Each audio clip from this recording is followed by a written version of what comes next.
What's up guys, how you guys doing? This is my very first tutorial. Today we're gonna talk about the camera and camera settings.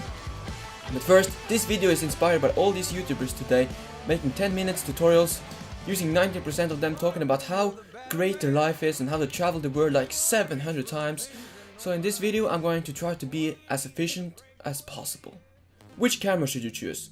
You can use a DSLR, iPhone, action camera or whatever, a high-end camera like the Red and Ari. But you should always choose the best camera available. But if you want to get the most out of your camera, set it in manual mode and let's get right into it.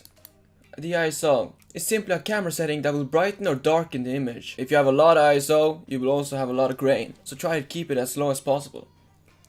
The aperture controls how wide the lens opening is. If you have a wide lens opening, you will also have a very bright image and a shallow depth of field. If you scroll to something like f-stop 22, you will have a very dark image, but you will also have a large depth of field.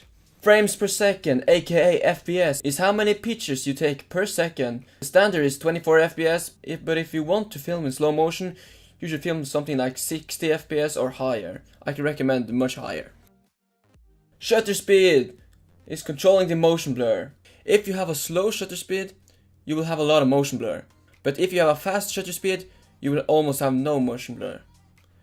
The rule of thumb is you should always double your FPS. So in this example I record in 25 frames per second, and that's why my shutter speed is 1/50th. White balance is adjusting the image colors so that the image looks more natural. If you want to get the correct white balance, you should film something white and adjust the white balance so the white is actually white. Picture profile is more like a style. You can have a very saturated image or a black and white image. If you want to get the maximum dynamic range, you should film as flat as possible.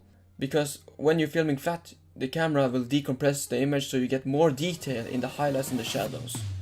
Thanks for watching guys. If this video gets 2 likes and 50 views, I will make a part 2 where I go to lighting and some film rules. Thank you for watching.